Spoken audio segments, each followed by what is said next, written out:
is Everest, summit of the world. A world above the world. High, savage, frozen. The mountain is huge, and man is small. But man is here. Man the seeker, the challenger. These will be the first Americans to climb the greatest of mountains.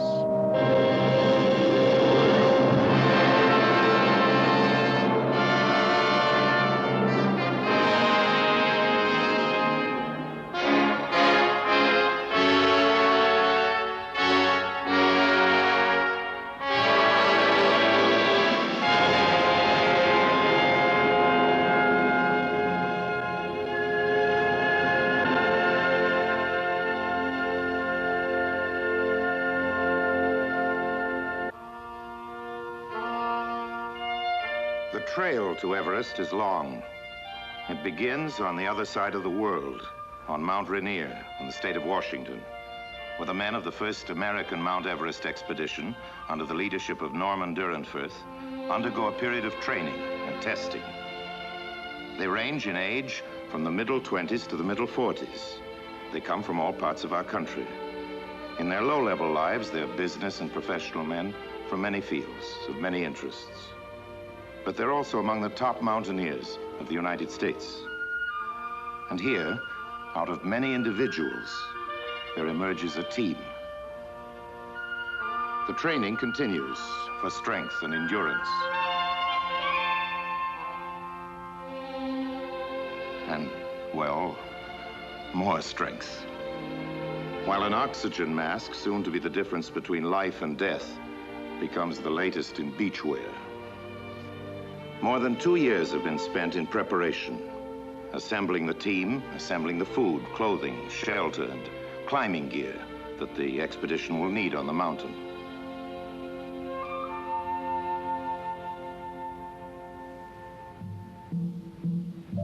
And now the adventure begins, around the world, toward the top of the world. Mount Everest, monarch of the Himalaya, stands on the high frontier between Nepal and Tibet. And the jumping off place is Nepal's capital, Kathmandu. The date is February 1963. Held in a geopolitical vice between India and communist China, the Kingdom of Nepal is a cockpit for the international pressures of our time, but it also belongs to an older civilization, the civilization of historical Asia, Hindu and Buddhist. Earth's highest mountain is part of it, but here it is not known as Mount Everest. It is Chomolungma, the goddess mother of the world. Prayer flags speak the litany of an ancient faith. The eyes of Buddha watch the strangers from the west. In the compound of Kathmandu's Hotel Royal, the expedition checks and sorts its gear. Medical supplies, oxygen apparatus. A total of 27 tons of food and equipment. At road's end, beyond Kathmandu, the long trek begins, with leader Durenforth and transport officer Jimmy Roberts, the expedition's only Englishman, checking the long lists. Onto the mountain with the climbers will go 37 Sherpas, members of the famous hill tribe that has played so great a part in Himalayan mountaineering. But more than 900 low-level porters are needed for the carry-in to the base of Everest.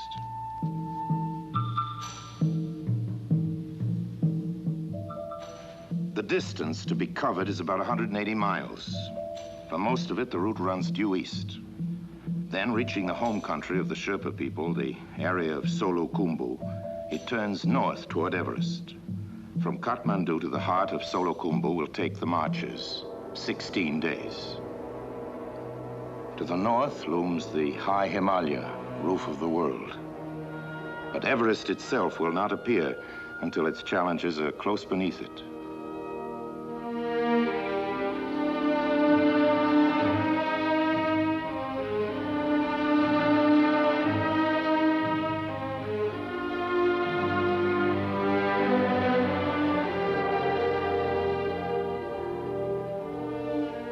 day after day, through endless hours.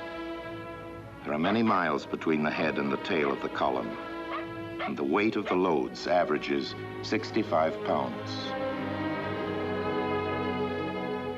At each day's end, a campsite, food, and rest. Climbers Jim Whittaker and Dan Doody, Jake Breitenbach and Barry Prather, Lut Jerstadt and Willie Unsold, and already the beards are sprouting. Busiest of all are the team's doctors. Later they'll have their hands full taking care of the climbers, but now their work is largely with the porters and people of the countryside.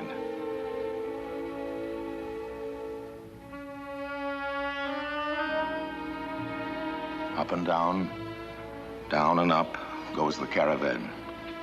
A vast millipede, a roller coaster in slow motion. It is a wild, steep trail. Many expeditions have followed it toward the high Himalaya. For 6 of them, before this one, the destination has been Everest, and 2 have climbed it to the top. The British in 1953, the Swiss in 1956. But this is the first time that a full-scale American team has even approached the Lord of Mountains. Toza, the largest village on the route. And it's not only the eyes of Buddha that watch the strangers from the west.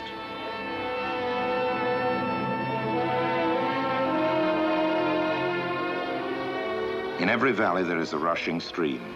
Over every stream a bridge of sorts. Some are high, some low. They're made of chains, of logs, of woven fibers. None is ever inspected. Many collapse or are swept away.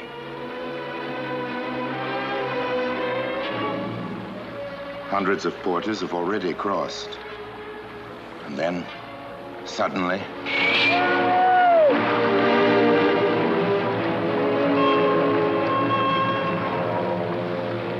some of the men have fallen onto the rocks and lie stunned.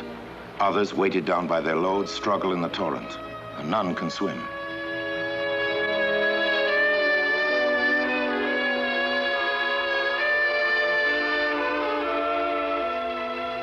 But all are at last pulled out. No one is drowned. And though there are painful cuts and bruises, none is serious.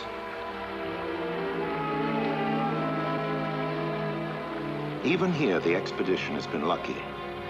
But if the luck will hold, no one knows. The trail climbs higher. Kathmandu is about 4,000 feet above sea level. Base camp at the foot of Everest will be at almost 18,000 feet. And still there are bridges, always more bridges. The low types are often washed away in flooding waters, and great care is taken by the expedition to safeguard lives. But for the men of Nepal, it's all old and familiar, all in a day's work. And for the women and children, too.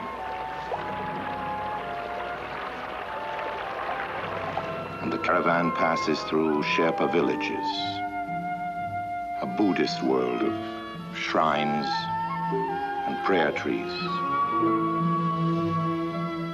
The trail becomes steep, the air thin, the earth harsh and savage. Ahead is the kingdom of snow. Near the threshold of Everest is the Buddhist monastery of Tangboche, one of the last outposts of the inhabited world. It's early in the month of March, and the expedition is held up for 5 days by a late winter snowstorm. For the Sherpas, this is normal home country, but most of the Americans are ailing from the altitude, which is already 13,000 feet, and they welcome the chance to rest and acclimatize.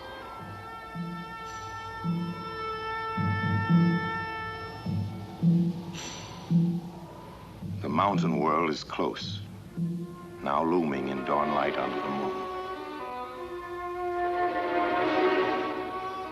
And through the next week, the expedition pushes on into the heartland of the Himalaya. Yaks help with the heavy going. Firewood is carried in for use at base camp. The way leads up the white wilderness of the Khumbu Glacier, a realm of ghostly white shapes, known as Phantom Alley. The goal is near, very near. And now the Earth leaps upward, higher.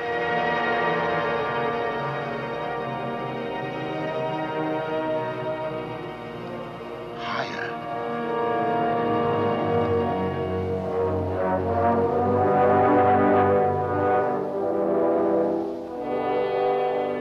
Higher. To Earth's pinnacle, Everest. To Chomolungma, goddess mother of the world. Here is the great trinity that forms the highest mountain mass on Earth. To the right, Nuptse, meaning West Peak. In the center, Lhotse, the South Peak. And to the left, Everest, 29,028 feet above the sea. At its foot, more than 11,000 feet below, is base camp.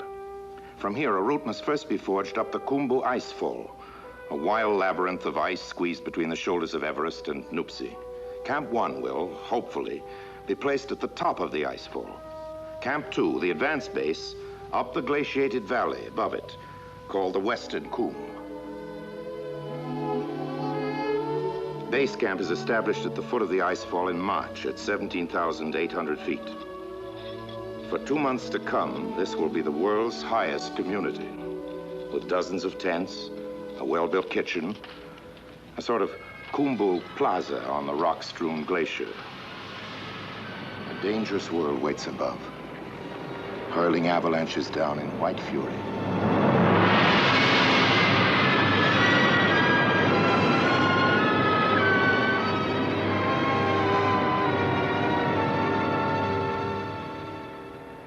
All eyes are lifted. All hearts beat faster. Now base camp is a going concern. The hundreds of low-level porters have gone down to the valleys, leaving only the climbers and mountain Sherpas, plus the crows. At this height, birds are the only other living creatures.